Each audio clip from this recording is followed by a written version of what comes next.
For inverters, there's a lot to talk about, and it's important to understand these fundamental concepts, especially for a circuit that's as simple as the inverter, because although it's simple, it's not necessarily easy to understand. So I want to kind of linger on this topic because it is the basis of so many other logic circuits for digital, and then also the basis of so many amplifiers for analog. There's a lot of value in understanding the CMOS inverter. I'm going to show the schematic and the Id-Vds characteristic for the NMOS device. I've drawn the Id-Vds characteristic a little bit different this time. This time I've labeled the x-axis as Vout, which is VDS for the NMOS device. We're going to plot the Id-Vds characteristics of the PMOS on the same plot, and this is basically like load line analysis, something that we talked about in the NMOS video. And this isn't perfect, but I did try to include numbers this time. And again, this is for a 0.18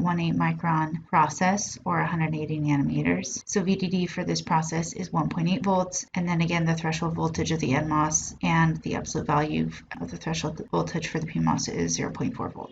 So the NMOS and the PMOS have the same input voltage. Now as Vin increases, which is illustrated by going this way, going up these steps right here, the NMOS device has more overdrive voltage, which means it can have more current. The input is bigger than the threshold voltage by a larger amount, so you get more drain current. But the opposite is true for the PMOS device. So as Vin is increasing, the difference between the gate and source voltage for the PMOS device is actually going down. So as the input voltage is increasing, the overdrive on the PMOS device is decreasing. So that's why Vin, as it goes up this way, the NMOS drain current is increasing. But you can see the opposite is true for these curves. So the blue represents the PMOS device Id-Vds characteristic, and you can see that as Vin is increasing, the drain current of the device is actually decreasing, and that's because we're thinking about Vg minus VDD, and that's our VGS right here. And so as Vin gets closer to VDD, the difference between these two is going down. So as Vin is increasing, there's less of a difference between the gate and the source voltage. That's why the current is decreasing for each of these VG steps right here. Now what we can think about is we can consider a few operating points on these curves, and then we can map them to the voltage transfer characteristic of the inverter. And so let's do that real quick right here. I'm going to try to do a better job drawing you guys, but I don't know how this is going to go. So again, the y-axis is Vout and the x-axis is Vin. So Vout is at VDD at this point, so we'll map that point right here. So this corresponds to Vin is equal to 0 and Vout is high. Now, if we increase the input voltage just a little bit, say from 0 to 0.5 volts, we're going to jump up to this ID for the NMOS. Now, because ID for the NMOS is equal to ID for the PMOS, because they're in series, they have the same current going through them, the operating point here is where the blue PMOS load line intersects with the ID of the NMOS. Now, one of the things that's a little bit tricky to see, but you need to think about is that, remember, as Vin is increasing, we're stepping up this way for the NMOS, but we're actually going down this way for the PMOS. For example, this line right here is Vin would be 1.5. The load line we want to think about for Vin equals 0.5 volts is this one all the way up here. So you trace Vin equals 0.5 all the way down to this operating point right here. Where we're at right now, it kind of seems like what I just told you doesn't really matter because all of the PMOS load lines are kind of the same at this particular operating point. But where it really starts to matter is as Vin continues to increase a lot. So anyway, Vin is equal to 0.5 volts. So let's map that point to the x-axis. So if this was 1.8 volts, this is 0.9 volts, 5. The output voltage is still pretty close to VDD even when Vn is 0.5 volts. Now again, we're going to increase Vn again, so we're moving up to 0.7 volts, and that puts us here. So we're going to figure out that we're here because first off, we know at Vn equals 0.7 volts, we're along this ID curve for the NMOS, and now for the PMOS, we'd say maybe we'd be on this one right here. So we can kind of just trace this one all the way down, and where they intersect, that's our operating point. We're still pretty darn close to VDD right here. Just gonna map this one over as well, I should say. All right, so we're still pretty close to VDD, and then our VN was 0.7 volts, so maybe we're out here a little bit. Okay, and then here's where it starts to get interesting, right? Because now if this was VN equals 0.5, should I label these better? This one is 0.7, then this one could be 0.9. Now at VN equals 0.9, we're worried about this curve intersecting with this curve, and now we see that Vout is starting to drop a little bit.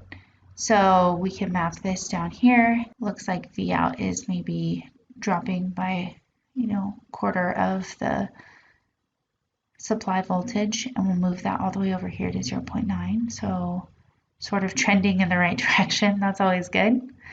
Okay, and now keep increasing Vn. So Vn is now at 1.1 volts.